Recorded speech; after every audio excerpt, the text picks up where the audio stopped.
Back to business. The way gisi tuko kwenye msimu wa kombe la dunia na Africa representation ama uwakilishi wa Afrika, leo ndio ilikuwa siku ya mwisho ambapo Morocco amefungwa mabao 2 na Ufaransa. Kwa hiyo sisi kama Waafrika tumetolewa kwenye michuano ya kombe la dunia. Na kwa yale ambayo yaliendelea kwenye kombe la dunia, tuliona mashabiki wa Afrika, tuliona timu za Kiafrika zikifanya vizuri kwenye hatua ya makundi, na ambapo kulipita timu kama 9 za Afrika. Lakini kufikia kwenye ule mzunguko wa 16, kuna timu chache tu ambazo zilifanikiwa kuingia kwenye kundi ambayo inayofuata. Na sasa hivi tumetolewa sisi wote. Sasa ukiangalia the support, the power na hiyo hamu ya kuhakikisha kwamba hizi timu zetu za Kiafrika zinafika hata kwenye nusu finali, pia zinaingia final na kuchukua kombe la dunia, ilikuwa kubwa. Lakini je, kilichotufelisha ni nini hasa? What has made us to fail even to enter into the semi-finals, maybe in the finals? Je, ni wachezaji wetu talent yao ni ndogo?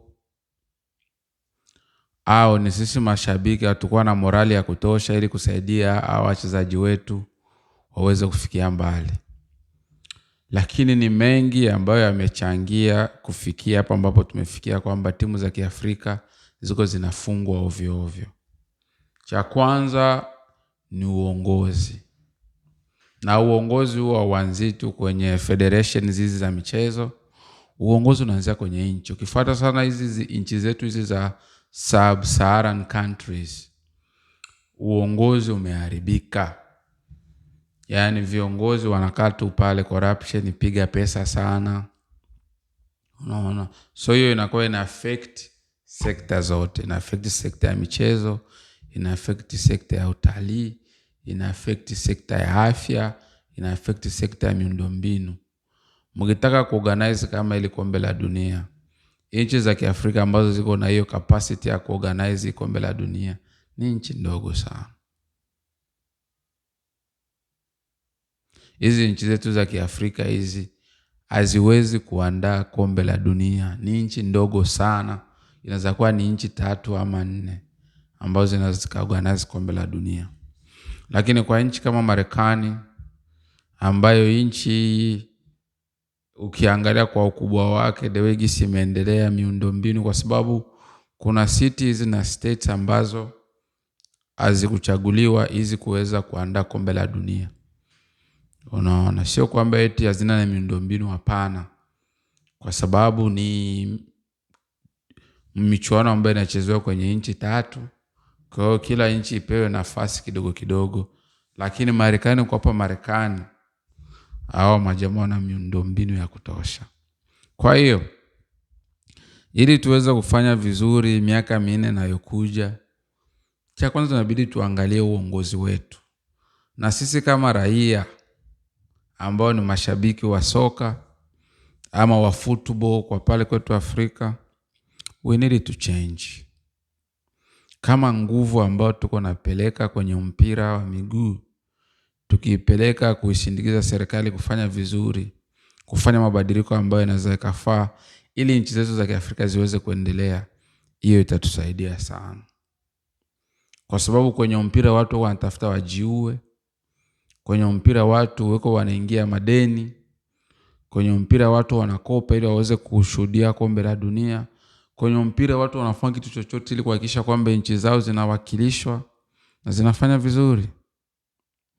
Lakini ukiingilia kwenye internal politics, siasa za ndani za nchi, utakuta kiongozi wa ovyo, kiongozi anakula corruption, kiongozi haendani na misingi ya nchi, lakini raia wanaona tu kwamba ni kitu kia kawaida.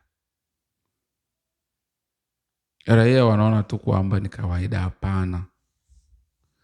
Tukileta hii nguvu ambayo tuko na support soka, tuipeleke kwenye siasa, mambo mengi yatabadilika. Kwa sababu mwanasiasa anaangalia uwezo wa watu. Wananchi wake wako na uelewa gani kuhusu siasa? Wananchi wanafikiria nini kuhusu maendeleo yao? Na hatuwezi kuwa na michezo safi au na soka nzuri wakati miundo mbinu na utaratibu wa kuandaa wachezaji haupo. Unaona? Inabidi tuwe na viwanja, inabidi tuwe na academics, shule zile za kuandaa michezo. Sio tu soka, michezo yote. Kwa sababu michezo inaingiza kipato. Wewe ukiandaa kombe la dunia, unajua ni wageni wangapi ambao unaweza ukawapata. Kwa sababu nchi kama ina host kitu kama kombe la dunia, inabidi kila sekta mjipange. Sekta ya transportation inabidi mjipange. Sekta ya utalii, mahoteli, sekta ya chakula, unaona, sekta ya security, unaona, sekta ya barabara. Sasa kama hizi nchi zetu haziwezi kuandaa hizi mashindano ya kombe la dunia, ni kusema hatujajipanga. Na kutokujipanga kwetu ni viongozi wa serikali au watu ambao tunawapa zamana, watuongoze, watufikishe kule ambao tunatakiwa kufika, hawafanya kazi vizuri. Sasa dewegi tumetolewa kwenye michuano ya kombe la dunia. Ni wajibu wetu sisi wanasoka na raia kwa ujumla, especially sub-Saharan countries, kujipanga. Na kujipanga ni kuhakikisha serikali inafanya kile ambacho inatakiwa ifanye. Kwa hiyo mashabiki wa soka ambao walikuja hapa Marekani, ambao walikuwa Canada na Mexico, wameonyesha support kubwa kwenye hizi timu za Kiafrika. Kwa hiyo nguvu ya kusupport timu ya Kiafrika, tuendelee tusupport siasa zetu ili ziweze kubadilika.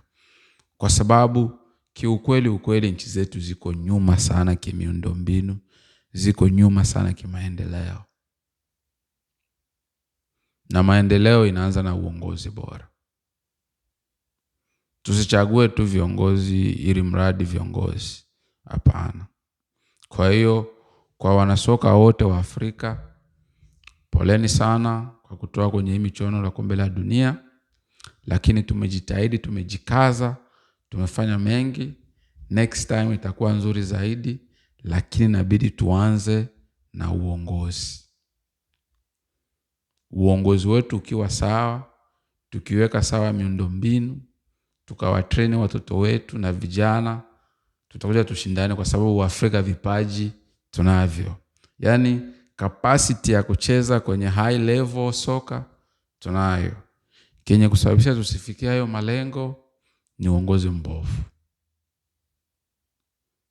Kwa hiyo ni wakati sasa wa sisi wa Afrika kuhakikisha kwamba tunakuwa na uongozi mzuri. Tunakuwa na uongozi ambao uko sawa.